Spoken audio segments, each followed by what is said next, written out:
Good evening and welcome to the first talk in the Ayn Rand Center Chicago Speaker Series. I appreciate your patience and I'm really glad to see all of you here tonight. I'm Lynn Zinzer, the Vice President of Public Outreach for the Ayn Rand Institute, and I oversee the operations of the Ayn Rand Center in Washington, D.C. The Ayn Rand Center for Individual Rights is the public outreach and policy division and is responsible for events like these.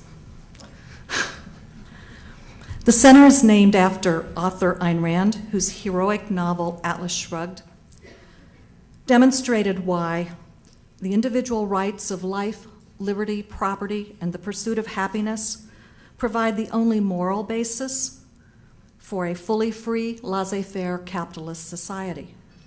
The center regards this principle of individual rights not only as a political matter, but more fundamentally as a requirement of human life. In addition to public talks, ARC engages those in think tanks and with public intellectuals in debates and panel discussions about current issues and topics, and we write and speak in various forms, including TV, radio, print, and online media. We have multiple websites, including one that may be new to many of you. It's called Principles of a Free Society. It's at principlesofafreesociety.com. This website is designed to provide content about the foundations of a free society, information on the nature and purpose of institutions in a free society, and at root, the principles involved. It also provides examples of how to apply the foundational principles to specific issues confronting Americans today. Noted the URL on the brochure. We hope you follow us, or we encourage you also to follow us, ARC, on Twitter, and to like us on Facebook. Before we begin tonight's talk, I want to thank the sponsors and donors who helped make this series of talks possible. They are Tim Blum, David Strosberg, Jonathan Honig, Donald and Linda Duell, Russ Rosenzweig, William Griesinger, and one other anonymous sponsor. Without the generosity of these people and their companies, these talks would not have been possible at this time. So please join me in thanking them.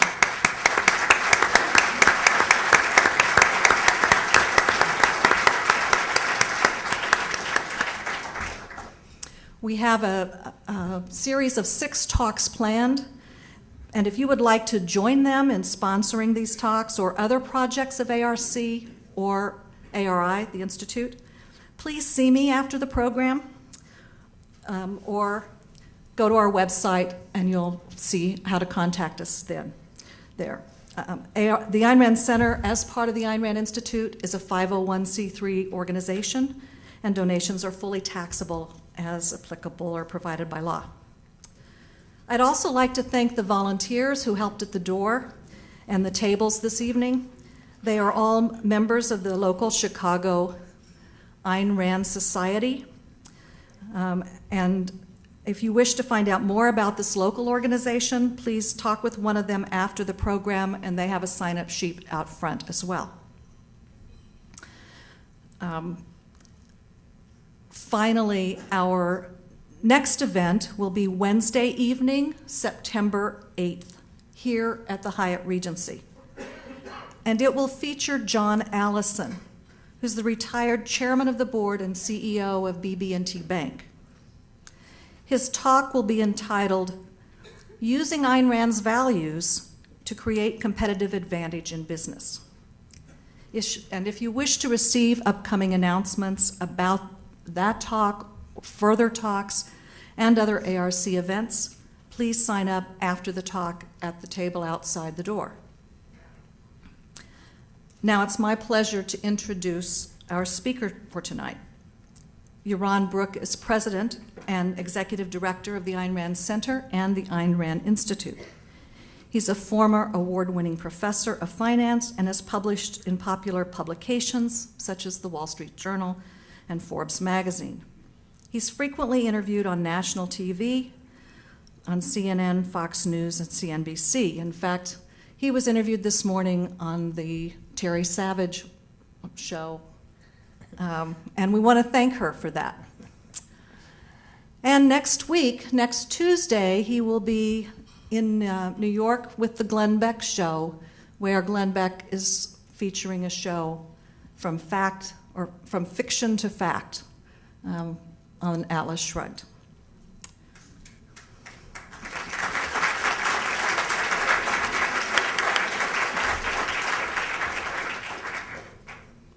Yaron also appears on national radio shows, from conservative G. Gordon Liddy to liberal Tom Hartman.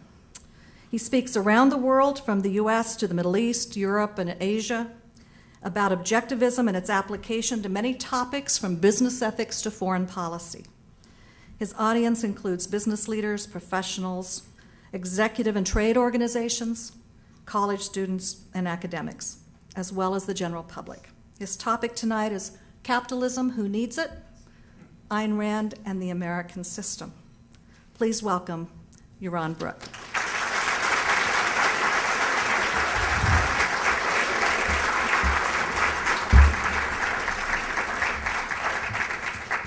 Thank you, Lynn. And I don't know what to make of it that you chose this over the Blackhawks. There's always something. Good evening, everybody. I travel all over the world talking about capitalism, and the last couple of years, there's been one question that everybody asks me when I say, I'm here to defend capitalism. They say, Yaron, how could you, or how can you? We've just seen the complete implosion, the complete failure, the death of capitalism. What's there to defend? I was pretty much asked that this morning on television. What are you talking about? Capitalism's finished. Right? It was on the headlines of most newspapers around the country. Capitalism is dead. Even the president of France, a well-known authority on such issues, has declared that capitalism is finished. And I find that question quite bewildering and amusing, because what are they talking about? What do they mean by capitalism? Where was this, free market and capitalist market in 2007 and 6 that suddenly failed? Right? Because what do we mean when we talk about capitalism, or at least what should we mean when we talk about capitalism? What has capitalism meant historically? Today, it's turned into a fuzzy concept that nobody wants to really clearly define. What do free markets mean? Free of what?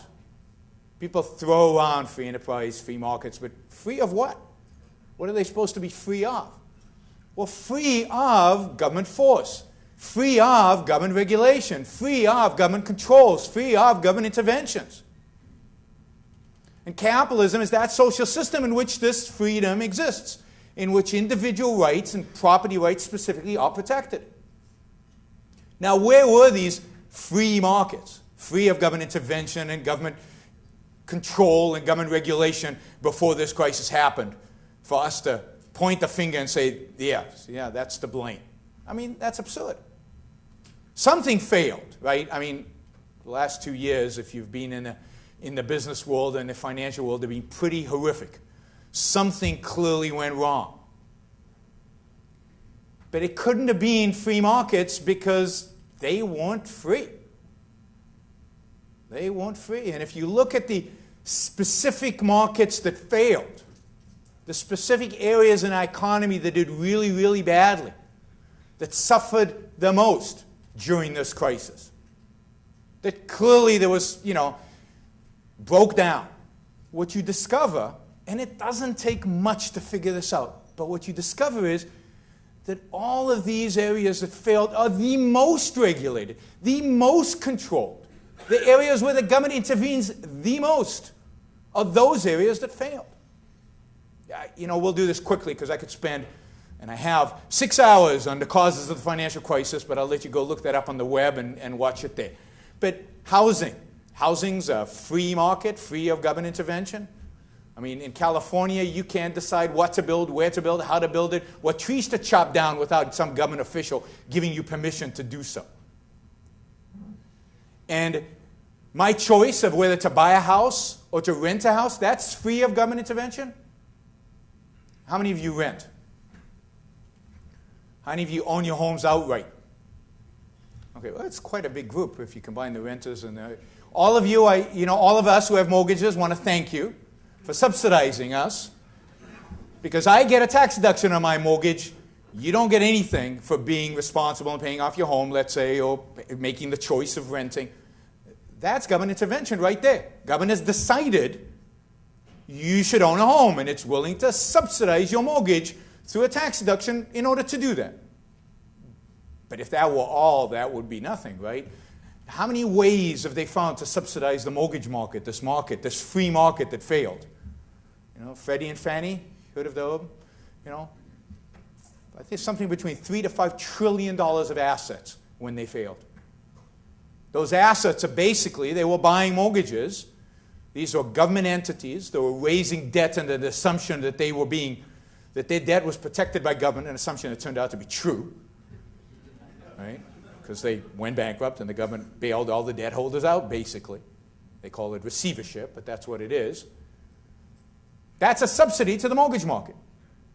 And it's a subsidy specifically after '99, when Bill Clinton told them to start increasing their low-income housing mortgages that they bought.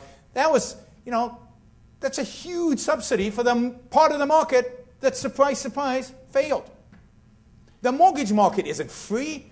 You have a dozen different regulatory agencies involved in the mortgage market. Okay, what about banks? Banks did a horrible job, right? All these banks failed, and we know that banking and financial institutions are left alone. There are no regulations over banks, right? Banking is probably the most regulated industry in the United States. If you could argue that high tech, Silicon Valley, is maybe 80% free markets and 20% government controls, banking is 80% government and 20% freedom. Every aspect of a bank is regulated. Every type of product it goes out there, it needs regulatory approval. Right? Most banks are not just regulated by one entity. There are 2, 3, 4 different entities that regulate them, depending on whether they have a state charter or a federal charter. And you could go on. If you start a bank in the United States, to start a bank in the U.S., you need to get regulators' approval to start the bank. The business plan has to be approved by regulators. The board members have to be approved by regulators. The CEO has to be approved by regulators. And the board of directors. And the providers of capital. I mean, some of you, I'm sure, have started businesses and other. You don't encounter that. Right? You start a business. You have to register a few things, but it's relatively easy. Not in banking. And of course, how many businesses in the United States have something called too big to fail? That if you grow the business to a large enough size, you can never go bankrupt because the government will bail you out. Well, it turns out that not only banks have that, it turns out some auto companies have that. And if you have powerful enough politicians, maybe any industry has that. But certainly banks had that, and banks knew they had that. It's been established Fed policy since the 1980s that big banks in the United States do not fail.